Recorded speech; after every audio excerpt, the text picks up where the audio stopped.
خداوندِ کریم کاش یہ موقع عطا کر دے،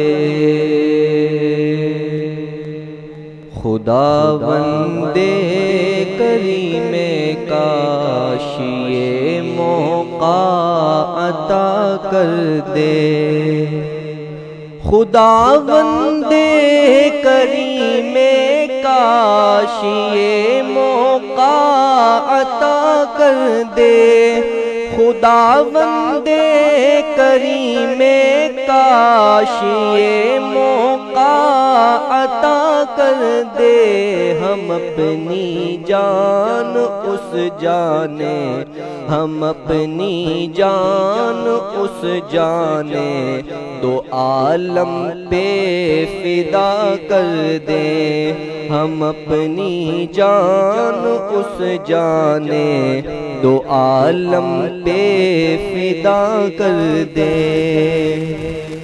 بہت کچھ مل رہا ہے گھر میں،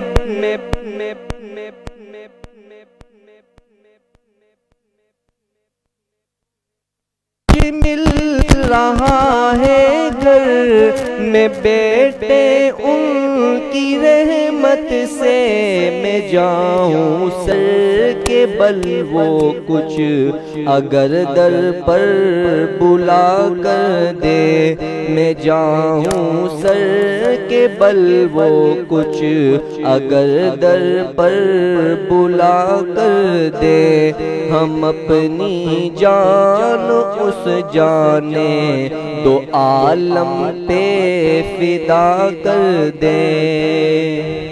قیامت میں گناہ گاروں کی صف میں دیکھ کر مجھ کو، قیامت میں گناہ گاروں کی صف میں دیکھ کر مجھ کو مزہ آ جائے آ پا کر، مزہ آ جائے آ پا کر مجھے ان سے جدا کر دے، مزہ آ جائے آ پا کر مجھے ان سے جدا کر دے، ہم اپنی جان اس جانے دو عالم پہ فدا کر دے۔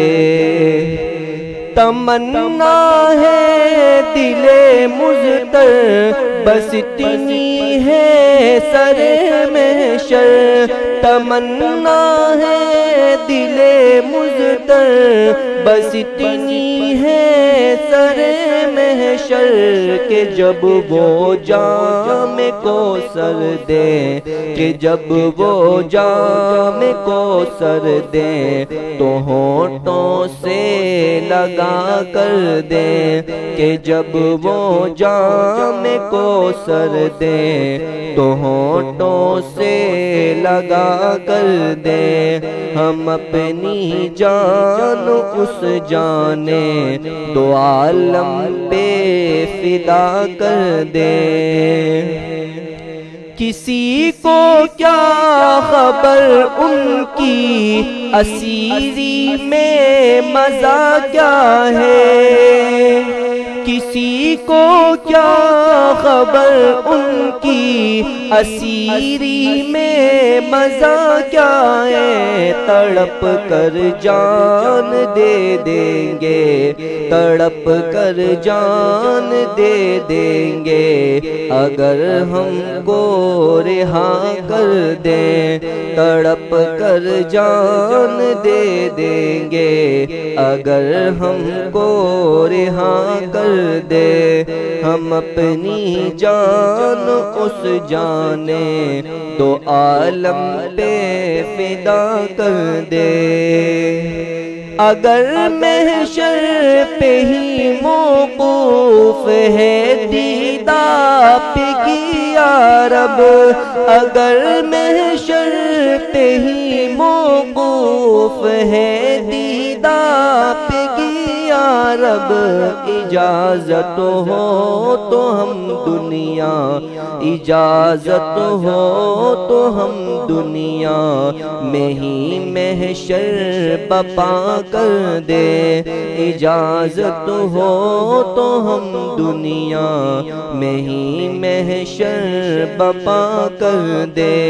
خداوندے کریم کاش یہ موقع عطا کر دے، خداوندے کریم کاش یہ موقع عطا کر دے، ہم اپنی جان اس جانے دو عالم پہ فدا کر دے۔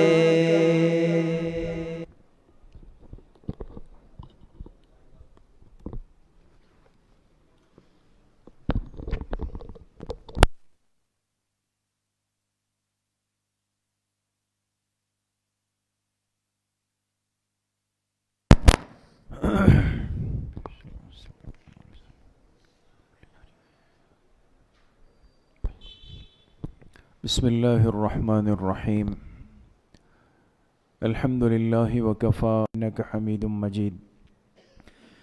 میرے انتہائی قابل قدر دوستوں، بھائیوں اور بزرگوں، الحمدللہ ہم اس مبارک سلسلے تاریخ اسلام کی 37ویں مجلس میں سب جمع ہیں۔ اللہ پاک آپ سب کے اس آنے کو، بیٹھنے کو، سننے اور سنانے کو اپنی بارگاہ عالیہ میں قبول فرمائے اور ہم سب کے ظاہر و باطن کی اصلاح کا ذریعہ بنائے۔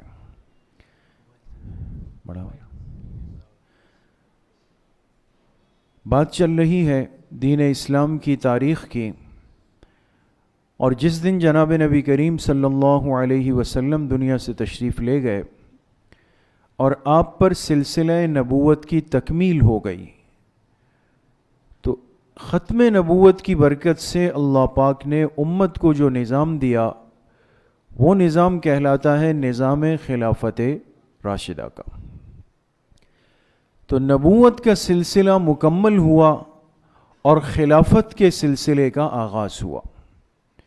دور خلافت راشدہ میں جو خلیفہ اول بنے، جن پر سب کا اتفاق ہوا اور جو حضور علیہ السلام کے خلیفہ بلا فصل منتخب ہوئے، ان کا نام حضرت ابوبکر صدیق رضی اللہ تعالی عنہ تھا۔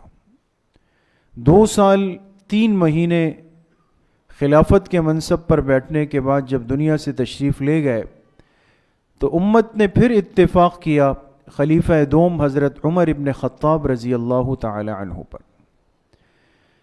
ان کی خلافت کا زمانہ 10 سال اور 6 مہینے سے اوپر کا ہے۔ 10.5 سال دور خلافت گزار کے جب فجر کی نماز کے دوران ان پر حملہ ہوا اور بالآخر شہید ہو گئے، تو پھر اس امت نے انتخاب کیا خلیفہ سوم کے لیے، جس شخصیت پر ان کا نام نامی کیا ہے حضرت عثمان غنی رضی اللہ تعالی عنہ۔ یہ اس امت کے کون سے خلیفہ ہیں؟ تیسرے خلیفہ ہیں۔ جب یہ خلیفہ منتخب ہو گئے تو خلافت کا منصب سنبھالنے کے بعد جو ذمہ داری اللہ کے پاک پیغمبر ان کو دے کر گئے تھے، اس ذمہ داری کو لے کر، کلمے کی محنت کو لے کر پوری دنیا کے اندر اپنے ساتھیوں کو، اپنی جماعتوں کو، اپنے لشکروں کو، صحابہ اکرام کو پھیلا دیا۔ آپ کے سامنے بات آئی کہ جب یہ خلیفہ منتخب ہوئے تو سب سے پہلے خلیفہ کا کام یہ ہوتا تھا کہ وہ ایک خطبہ دے دے۔ تو حضرت عثمان رضی اللہ تعالی عنہ نے بھی ایک خطبہ ارشاد فرمایا۔ ان کی زندگی کے 2 حصے ہیں۔ پہلا حصہ وہ ہے جو ولادت تا خلافت ہے، دوسرا حصہ وہ ہے جو خلافت تا وفات ہے۔ ہماری بات کون سے حصے میں چل رہی ہے؟ خلافت تا وفات میں ہماری بات چل رہی ہے۔ خلیفہ منتخب ہو گئے جی۔ خلافت کیسے منعقد ہوئی؟ بیعت لی گئی۔ ان کی خلافت پر تمام صحابہ اکرام بشمول حضرت علی کرم اللہ وجہہ کے سب نے بیعت کی، اور ان کی خلافت کے دور کا آغاز ہو گیا جی۔ دور خلافت میں سب سے پہلی بات انہوں نے ایک خطبہ دیا، لیکن آپ کو یاد ہوگا کہ پچھلے دونوں خلفاء کے مقابلے میں ان کا خطبہ طویل تھا یا مختصر تھا؟ مختصر تھا، مختصر ترین خطبہ دیا، چونکہ ویسے ہی مزاج میں ان کی سادگی کم گوئی تھی، ایک مختصر خطبہ دیا۔ اور پھر ان کے دور خلافت کے جو کارنامے ہیں کہ اللہ کے دین کی محنت کو اور حضور علیہ الصلوۃ والسلام کے کلمے کو لے کر دنیا میں کہاں تک پہنچایا۔ جی، تو اب ہم بات کر رہے ہیں ان کے دور خلافت میں جو کارنامے انجام دیے گئے۔ دو بہت بڑے کارنامے ہیں دوستو۔ پہلا کارنامہ ان کے دور کی فتوحات ہے، اور دوسرا عظیم الشان کارنامہ جس سے آج تک امت فائدہ اٹھا رہی ہے، اور جس کی برکت سے ہم سہولت سے بیٹھ کر گھر میں، دکان میں، مسجد میں، کسی بھی جگہ پر قرآن کریم سہولت سے پڑھ سکتے ہیں، وہ ان کا کارنامہ تھا جمع قرآن کریم کا، کہ انہوں نے قرآن کریم کو جمع فرمایا۔ اس پر انشاءاللہ بات ہوگی۔ اس وقت ہم بات کر رہے ہیں ان کے دور خلافت کی فتوحات پر۔ جی، فتوحات کے 3 مرحلے ہیں۔ آپ جانتے ہیں کہ اللہ پاک نے اس دنیا کی کتنی سمتیں بنائی ہیں؟ 4 سمتیں، مشرق، مغرب، شمال اور جنوب۔ تو حضرت عثمان رضی اللہ عنہ کے دور خلافت میں 3 سمتوں میں فتوحات پہنچی، مشرق میں بھی، شمال میں بھی اور مغرب میں بھی۔ فتوحات مشرق پر تفصیل سے بات ہو چکی ہے دوستو۔ آج کی مجلس میں انشاءاللہ ہم بات کریں گے کہ حضرت عثمان ابن عفان رضی اللہ عنہ کے دور میں جو دنیا کا شمالی حصہ تھا اور اس میں جو بڑے ممالک آتے تھے، وہ ممالک بھی ان کے دور میں فتح ہو گئے، فتوحات شمال۔ جی، فتوحات شمال میں 3 فتوحات کی بات ہوگی۔ پہلا جو ملک ہے جس کو فتح کیا گیا وہ ہے آرمینیا۔ دوسرا ملک جو فتح ہوا وہ ہے عموریہ۔ تیسرا جو ملک فتح ہوا وہ ہے قبرص۔ یہ کتنی فتوحات ہو گئی؟ 3 فتوحات۔ شمال میں 3 فتوحات ہوئی، یہ 24 ہجری میں، یہ 25 ہجری میں اور یہ 28 ہجری میں۔ سب سے پہلے فتح آرمینیا پہ ہم بات کریں گے۔ جی، اچھا، آپ کے سامنے بات آئی پچھلی مجلس میں، اس مجلس میں دوبارہ اس کو تازہ کر لیا جائے۔ یہ آپ دیکھ سکتے ہیں کہ یہ دنیا کا ایک اجمالی نقشہ ہے۔ حضرت ابو بکر صدیق رضی اللہ عنہ کے دور خلافت سے پہلے جناب نبی کریم صلی اللہ علیہ وسلم کی حیات طیبہ میں دین اسلام کا جو پیغام ہے وہ اس حصے تک گیا ہے دوستو۔ یہ جو لکیر آپ کو نظر آ رہی ہے نا، اس سے نیچے جو پورا یہ جزیرۃ العرب ہے، حضور علیہ السلام کے زمانے میں یہاں تک کلمے کی دعوت پہنچ گئی، یہ حصہ۔ حضرت ابو بکر صدیق رضی اللہ عنہ کے زمانے میں کون سا حصہ شامل ہوا؟ یہ اوپر کا، یہ اتنا حصہ، اس لیے کہ صرف 2.25 سال کا وقت ملا ہے۔ یہ جو بلاد الشام لکھا ہوا ہے، اس کے کچھ علاقے اس میں شامل ہو گئے، یہ مزید اس میں اضافہ ہو گیا۔ حضرت عمر رضی اللہ عنہ کا دور وہ بڑا قیمتی دور تھا، اور اس میں انتہائی بڑے پیمانے پر فتوحات کا سلسلہ ہوا۔ یہ جو گہرے سبز رنگ کا حصہ ہے نا، ڈارک گرین کلر، یہ پورا، یہ دیکھ سکتے ہیں آپ، یعنی دنیا کے اس کونے سے لے کر اس کونے تک یہ کابل ہے، یہاں سے لے کر کے یہاں تک جو آزاد ریاستیں ہیں، یہاں تک اللہ کے دین کی دعوت کو پہنچا دیا پورا۔ اس میں یہ فارس شامل ہے، مصر شامل ہے، یہ بڑے بڑے علاقے فتح ہو گئے۔ حضرت عثمان رضی اللہ عنہ کا دور خلافت جب آیا، یہ حضرت عمر سے بھی کچھ زیادہ ہے، وہ 10 سال 6 مہینے، یہ 11 سال 11 مہینے، ابھی بات آ جائے گی۔ اس دور میں حضرت عثمان رضی اللہ عنہ نے 2 کام کیے ہیں دوستو۔ ایک کام یہ کیا کہ جو حضرت عمر رضی اللہ عنہ کے دور کی فتوحات تھی نا، ان کو اور مضبوط کیا۔ جو اس جگہ اللہ پاک نے پہلے دے دی اس کو کمزور نہیں ہونے دیا، اس کو مزید مضبوط کیا۔ اور دوسرا یہ حصہ جو آپ دیکھ سکتے ہیں، یہ جو جامنی رنگ ہے، پرپل کلر، یہ پورا.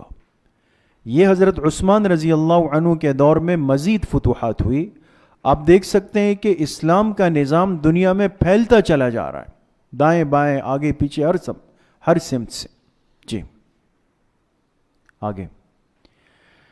اب آرمینیا یہ ایک ملک ہے اور آج بھی دنیا میں یہ ملک اسی نام سے آرمینیا ہے.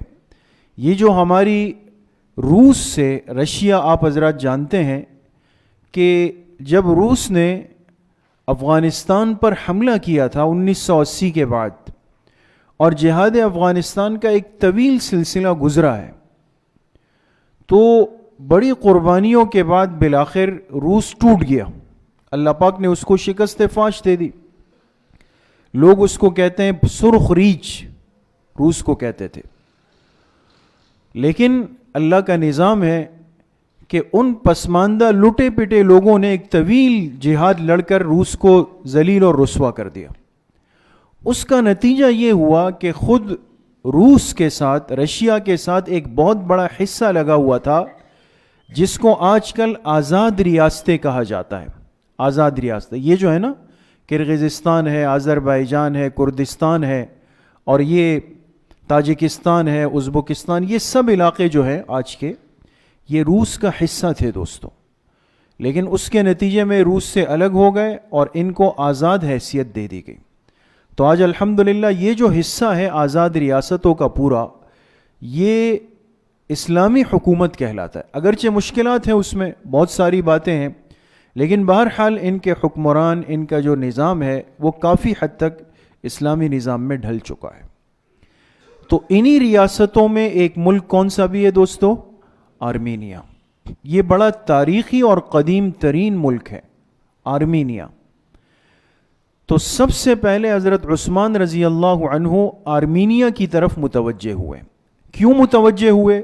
اس کی وجہ آپ نے غور کرنا ہے. یہاں 3 باتیں آئیں گی. رومی سلطنت کی جانب سے مسلسل سازشیں ہو رہی تھی اور آرمینیا کی طرف وہ لوگ آ رہے تھے. آپ نے سنا کہ فارس کو حضرت عمر رضی اللہ عنہ کے دور میں شکست دے دی گئی, اور پچھلی مجلس میں بات آئی کہ یزجرد جو ان کا آخری بادشاہ تھا اس کو حضرت عثمان رضی اللہ عنہ کے دور میں قتل کر دیا گیا. فارس کا خاتمہ ہو گیا. لیکن اب رہ گئے تھے رومی, ان کی بھی خوب پٹائی کی تھی مسلمانوں نے, لیکن بہرحال ان کا ایک نظام دنیا میں موجود تھا روم والوں کا. روم والے کیا کرتے تھے, ان کا ایک بہت بڑا حصہ اس طرف آباد تھا, تو آرمینیا میں اپنے لوگوں کو بھیج کر ان کو ابھارتے تھے, بھڑکاتے تھے کہ بھئی آپ لوگ تیاری کر لیں, آپ لوگ مضبوط ہو جائیں, آپ لوگ کھڑے ہو جائیں اور اسلامی حکومت کے خلاف بغاوت کر لیں. یہ مشورہ ان کو پیچھے سے کون دے رہے تھے؟ روم والے. کون دے رہے تھے؟ روم والے. آرمینیا والوں کو تیار کر رہے تھے کہ بھئی آپ آگے بڑھیں, پھر ہم آپ کے ساتھ کھڑے ہیں پیچھے. جیسے کہتے ہیں نا, بیک اپ پہ کوئی اور ہے, استعمال کوئی اور ہو رہا ہے. آج بھی یہ فتنے. لیکن صحابہ اکرام رضوان اللہ علیہم اجمعین کی زندگیوں کو جو گہرائی کے ساتھ پڑھے گا دوستو, وہ ملک کے نظام کو بہت خوبصورت انداز میں چلا لے.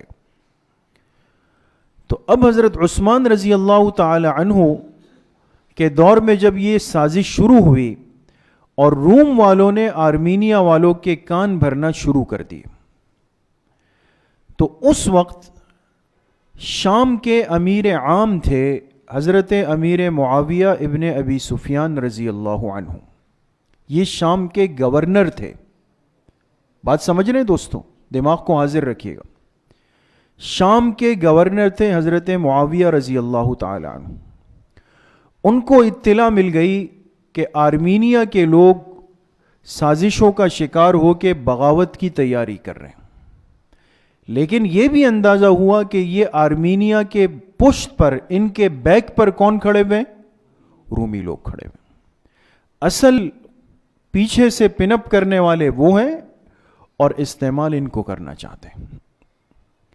یہ صورتحال دیکھ کر حضرت معاویہ رضی اللہ عنہ نے سب سے پہلے تو یہ اندازہ لگایا کہ ہماری پوزیشن اور حیثیت کیا ہے. کبھی بھی دشمن کی دشمنی کا پتہ چل جائے دوستوں کہ فلاں آدمی غلط ہے یا غلط سوچ رہا ہے تو فوراً اس سے بھڑ جانا، لڑ جانا، یہ عقل مندی نہیں۔ پہلے اپنے دشمن کی طاقت کو آزمائیں کہ وہ اس کے پیر کتنے مضبوط ہیں، آپ کے پیر کتنے مضبوط ہیں۔ ایسا نہ ہو جذبات میں آپ چلے جائیں اور نقصان ہو جائے۔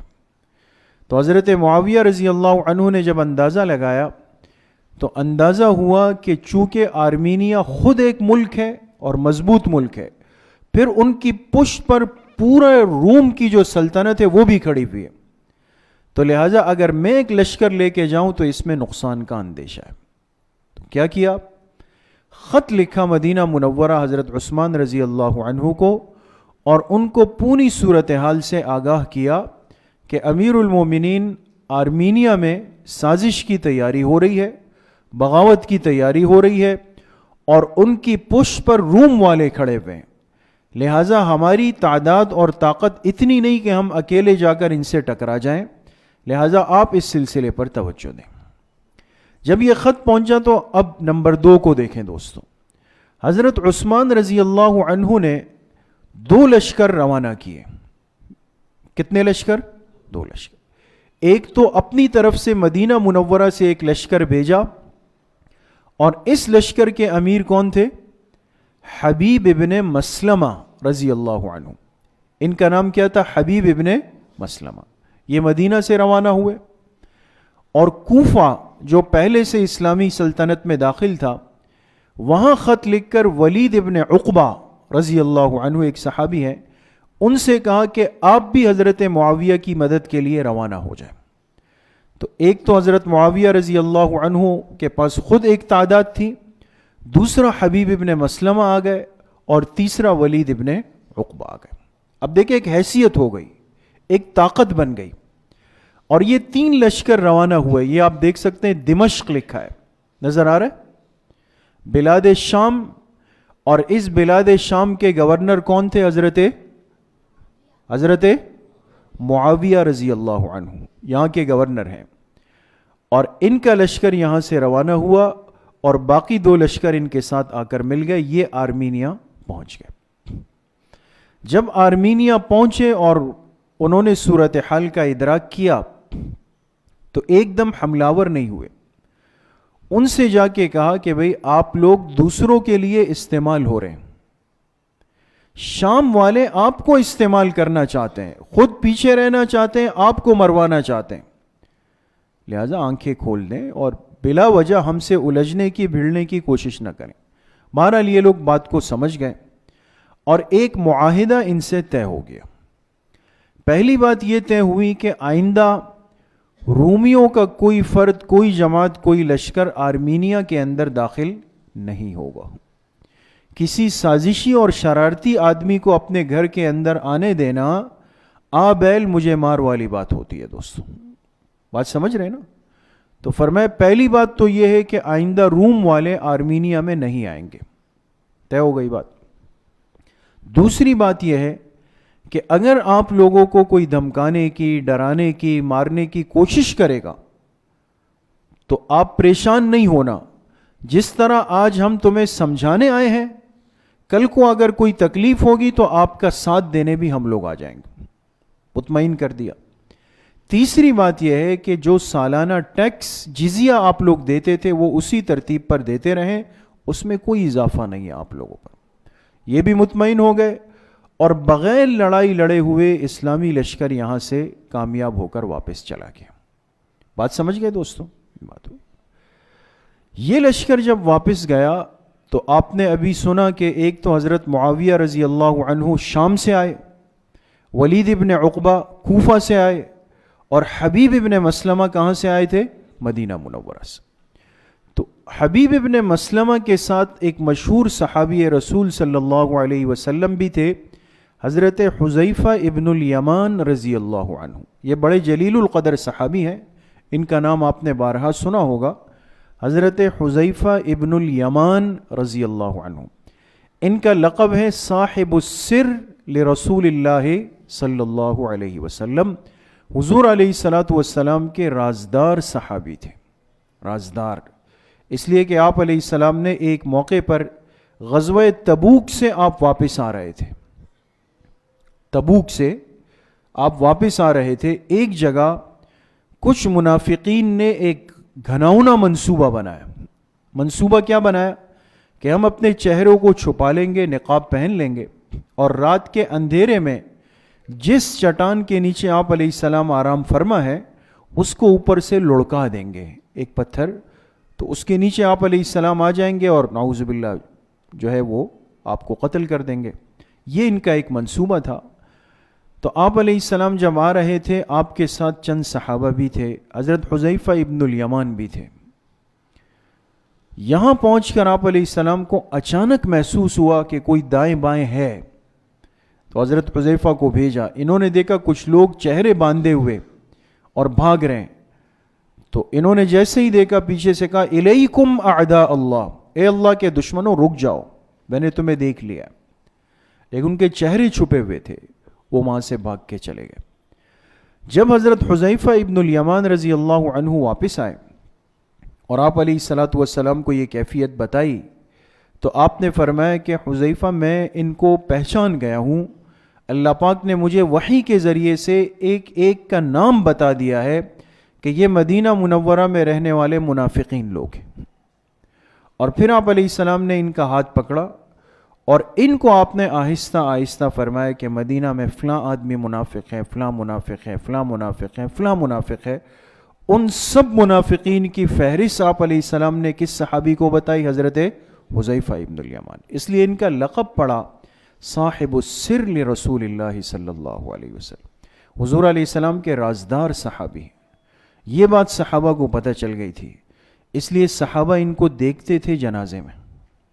جب مدینہ منورہ میں کوئی جنازہ ہوتا تو صحابہ دیکھتے تھے کہ بھئی حذیفہ ہے یا نہیں، اس لیے کہ اگر منافق کی جنازہ ہوتی تو اس میں حضرت حذیفہ شامل نہیں ہوتے، اور جس میں یہ موجود ہوتے تو وہ کہتے تھے بھئی یہ مومن ہے، اس لیے کہ ان کو تو نام پتہ ہے۔ تو بہرحال بڑے درجے کے صحابی ہیں، اور عراق کے اندر مدفون ہے۔ ابھی جو حالیہ جو ہم نے سفر عراق کیا تو ان کی قبر مبارک پہ ہماری حاضری ہوئی۔ دو صحابہ کی قبریں دو بڑے بڑے حضرات ایک ساتھ سو رہے ہیں، ایک حضرت سلمان فارسی رضی اللہ عنہ اور ان کے ساتھ برابر میں حضرت حذیفہ ابن الیمان رضی اللہ عنہ۔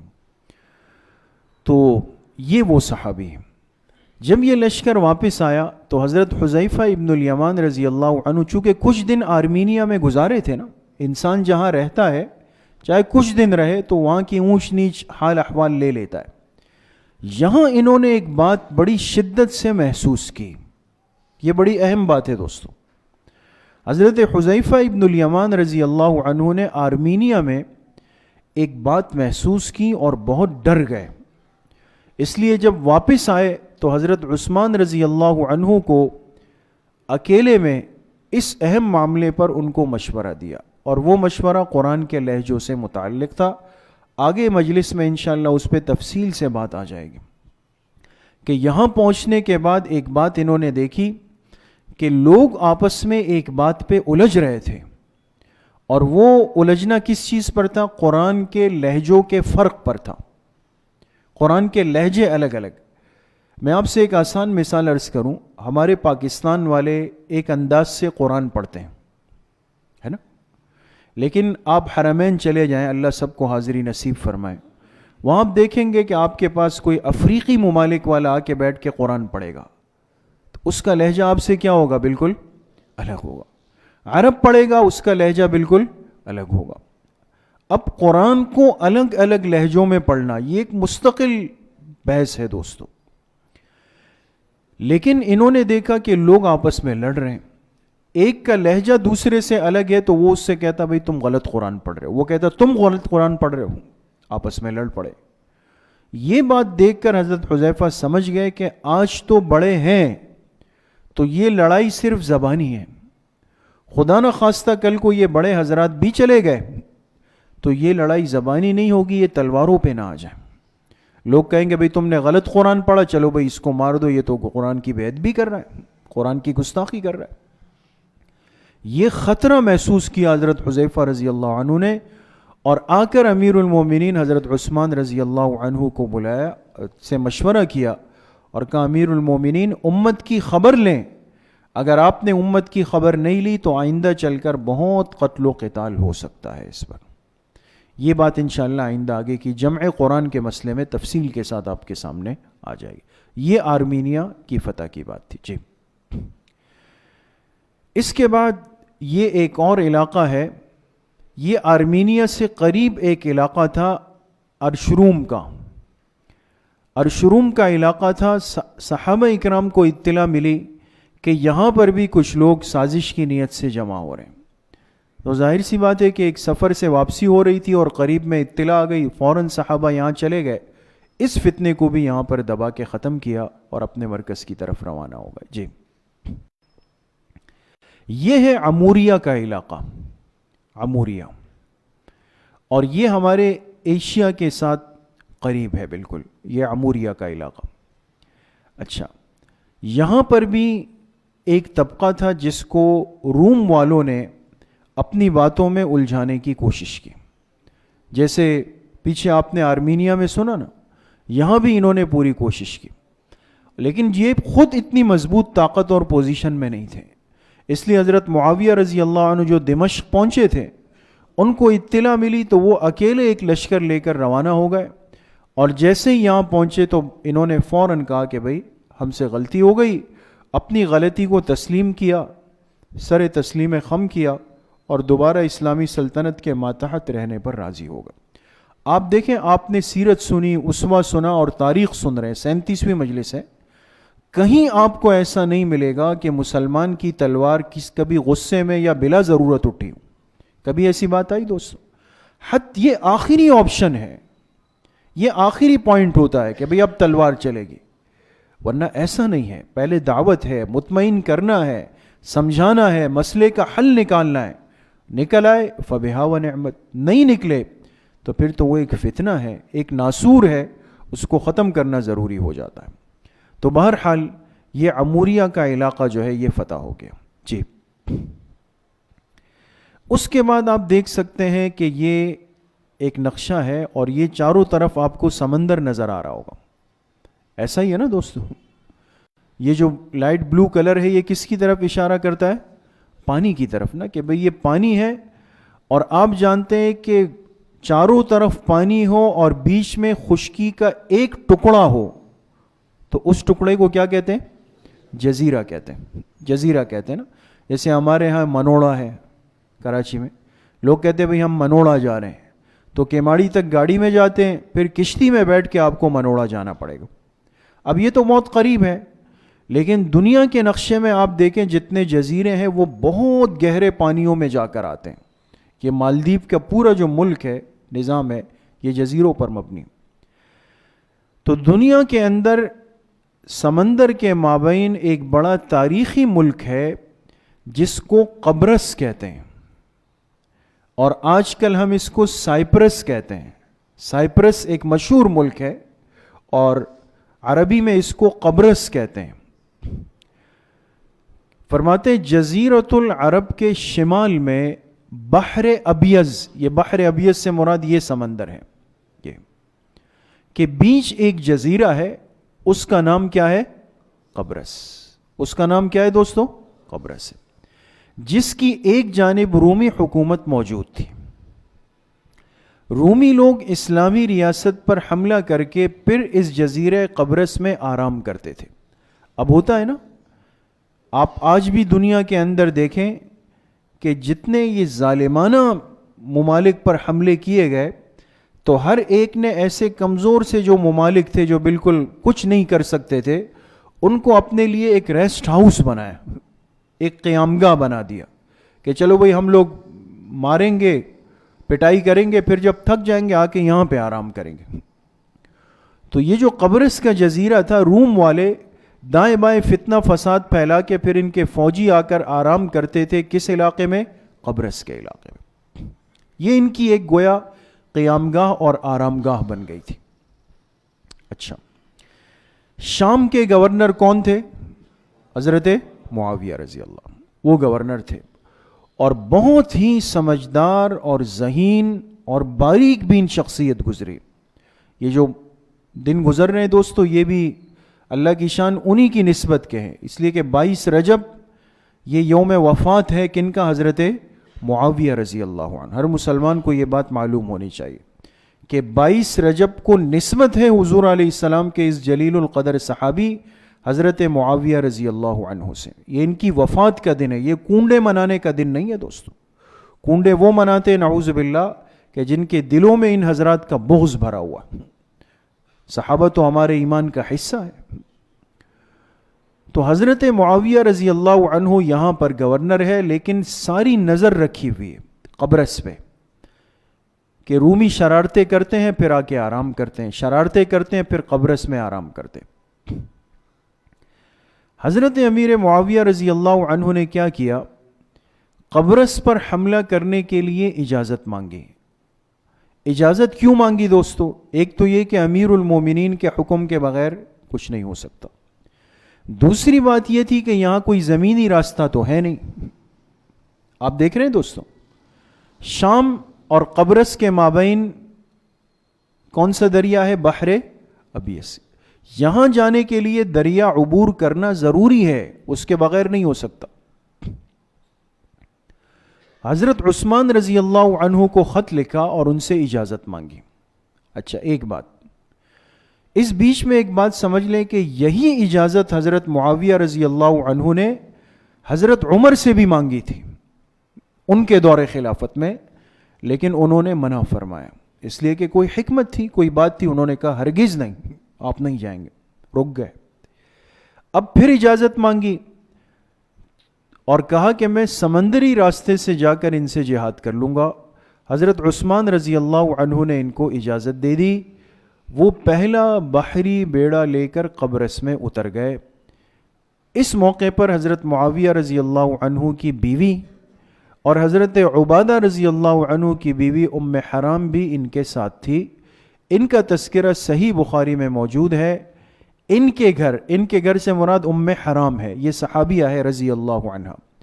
ان کے گھر ایک عجیب واقعہ بھی پیش آیا تھا۔ یہاں تک پہنچ گئے دوستو آپ؟ اب میں آپ سے تھوڑی سی بات عرض کروں گا۔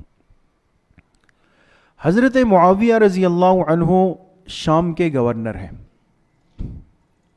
اور حضرت عثمان رضی اللہ عنہ امیر المومنین ہے اور مدینہ منورہ میں مقیم ہے۔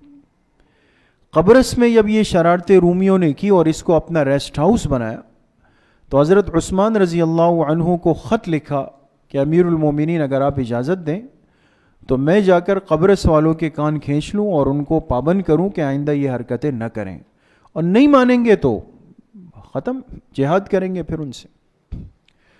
تو حضرت عثمان رضی اللہ عنہ نے ان کو اجازت دے دی۔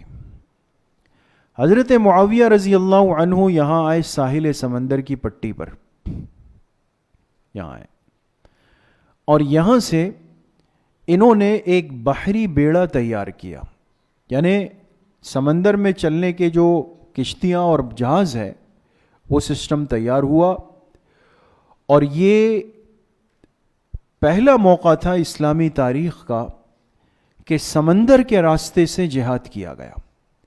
اس سے پہلے کبھی بھی تاریخ اسلام میں جتنے غزوات سرایہ ہوئے وہ سب بری تھے، زمینی راستے کے تھے۔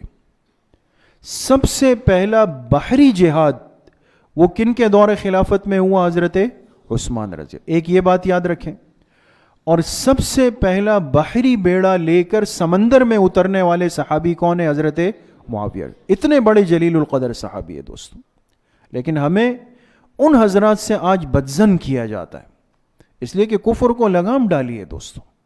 جس کو لگام ڈالی ہو، جن کو زمین میں دفنا دیا ہو، وہ کہاں تعریف کریں گے؟ وہ تو اس دن کنڈے منائیں گے۔ تو ایک بحری بیڑا تیار کیا اور یہاں سے روانہ ہو گئے۔ اب اس بیچ میں آپ سے وہ بخاری شریف والا واقعہ عرض کرتا ہوں۔ حضور علیہ الصلاۃ والسلام تشریف لاتے تھے، یہ ہے ام حرام رضی اللہ عنہا، یہ صحابیہ ہیں، یہ بیوہ ہو گئی، ان کے شوہر فوت ہو گئے، پہلے شوہر، بیوہ ہو گئی۔ تو آپ علیہ الصلاۃ والسلام ان کی خبرگیری فرمایا کرتے تھے اور کبھی کبھی ان کے حال احوال کے لیے ان کے گھر تشریف لاتے تھے۔ ایک دن آپ علیہ الصلوۃ والسلام تشریف لائے، عین دوپہر کا وقت ہے جس میں قیلولہ ہوتا ہے، آپ تشریف لائے اور ان کے گھر آپ نے کچھ دیر کے لیے آرام فرمایا، دوپہر کا آرام، اور نیند سے ایک دم آپ علیہ السلام اٹھے، اور جب اٹھے تو آپ علیہ السلام مسکراتے ہوئے اٹھے۔ جب ام حرام نے دیکھا تو پوچھا کہ اللہ کے رسول صلی اللہ علیہ وسلم، اللہ آپ کو ہنساتا رہے، آپ کوئی خواب دیکھ لیا؟ یہ بخاری شریف کی روایت ہے دوستو، جلد اول جلد ثانی دونوں میں۔ آپ علیہ السلام نے فرمایا، ام حرام مجھے خواب میں اللہ پاک نے دکھایا کہ میری امت کی ایک جماعت ہے اور جو سمندر کے راستے سے جا کر جہاد کر رہی ہے، اور وہ مجھے اللہ نے ایسے دکھائے جیسے کہ تختوں پر بیٹھے ہوئے بادشاہ ہوتے، اور وہ لوگ جا رہے ہیں۔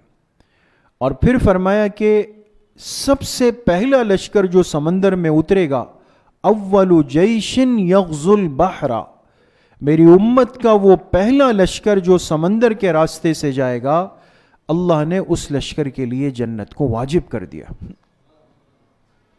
اب بتائیں، جن کے لیے جنت واجب ہوئی پیغمبر کی زبان مبارک سے، اس لشکر کے امیر کون سے صحابی ہے؟ حضرت معاویہ رضی اللہ عنہ۔ کتنی شان والے صحابی ہے دوستوں۔ تو آپ نے جب یہ روایت پڑھی، یہ الفاظ پڑھے، تو ام حرام انہوں نے عرض کی کہ اللہ کے رسول صلی اللہ علیہ وسلم میرے لیے دعا فرمائیں کہ میں بھی اس لشکر میں شامل ہو جاؤں۔ آپ نے ہاتھ اٹھائے، فرمائے اے اللہ ام حرام کو میرے اس امت کے حصے میں شامل فرما دے۔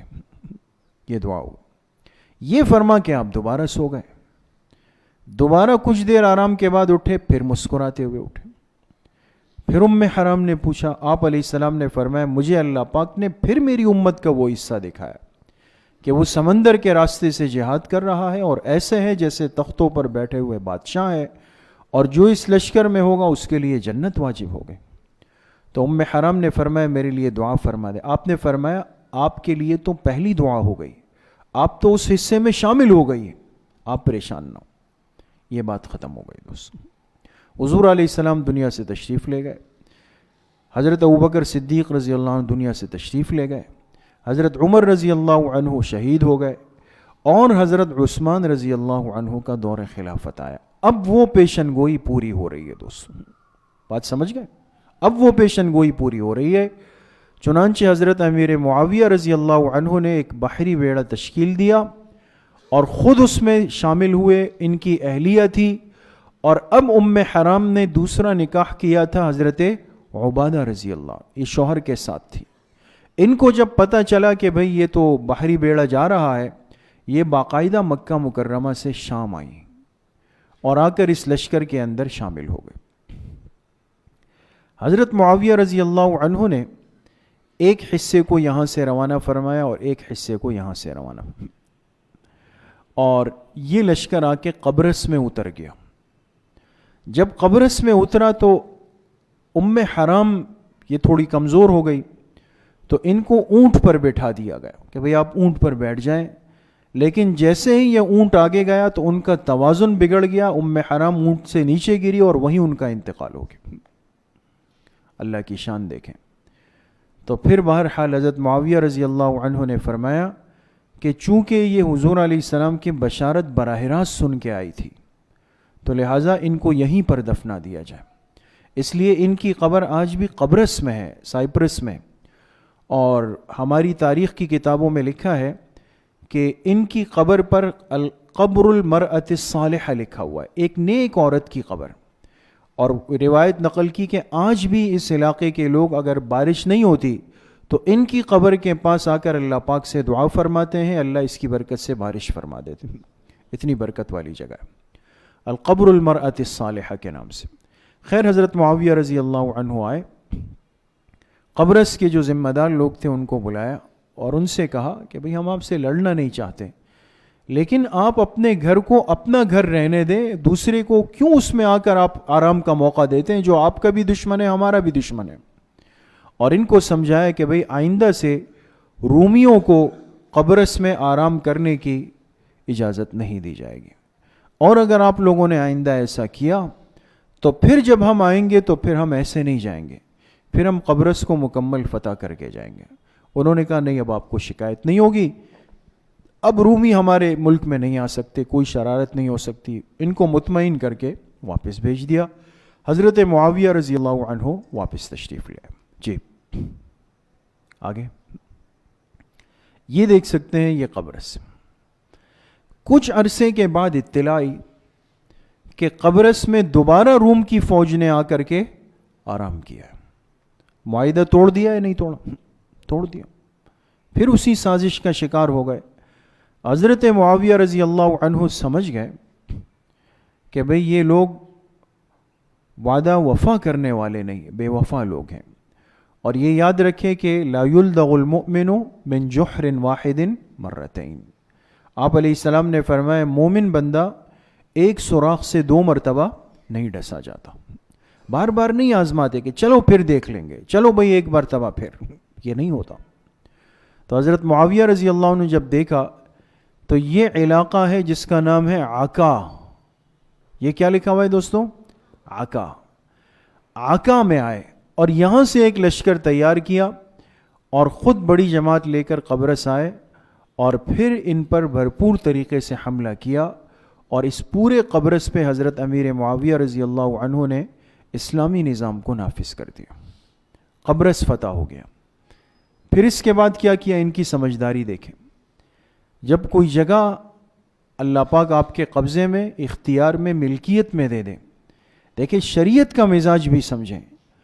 جس گھر کو آپ نے خالی چھوڑ دیا وہ خطرے میں ہوتا ہے، اس لیے سمجھدار لوگ کیا کرتے ہیں، خالی گھر نہیں چھوڑتے، خالی پلاٹ نہیں چھوڑتے، خالی جگہ نہیں۔ آپ دیکھیں نا عام طور پہ جو ظلم جبر یہ قبضے ہوتے ہیں یہ کس جگہ پہ ہوتے ہیں؟ جس کو آپ نے خالی چھوڑ دیا۔ تو حضرت معاویہ رضی اللہ عنہ سمجھ گئے کہ اگر ہم یہاں سے واپس جائیں اور انہی لوگوں کو یہاں پر دوبارہ بسا کر رکھیں گے تو یہ تو وہی لوگ ہیں۔ تو علاقہ ہے بعلبک، یہ دیکھ رہے ہیں دوستوں، یہ کیا لکھا ہوا ہے؟ بعلبک۔ بعلبک یہ موجودہ ایران کے اندر ہے دوستو، ایران میں بعلبک ہے۔ یہاں سے ایک پوری آبادی کو لیا اپنے ساتھ حضرت معاویہ رضی اللہ عنہ، اور اس آبادی کو لا کر کہاں پر بسا دیا؟ قبرص کے اندر بسا دیا۔ اپنے آبادی، اپنے لوگوں کو یہاں پر بسا دیا اور پورے قبرص میں اسلامی نظام کو نافذ کر دیا۔ بات سمجھ گئے؟ یہ قبرص کی فتح پہ بات ہوگا۔ جی بس اب انشاءاللہ آئندہ مجلس میں ہم بات کریں گے فتوحات مغرب پر۔ اللہ کریم مجھے بھی آپ سب کو صحیح عمل کی توفیق نصیب فرمائے۔ الحمدللہ رب العالمین، والصلاة والسلام علی سید الانبیاء سیدنا و مولانا محمد وآلہ وصحبہ۔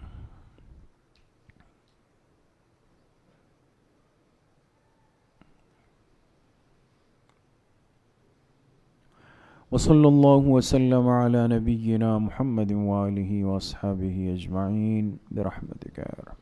السلام علیکم ورحمۃ اللہ۔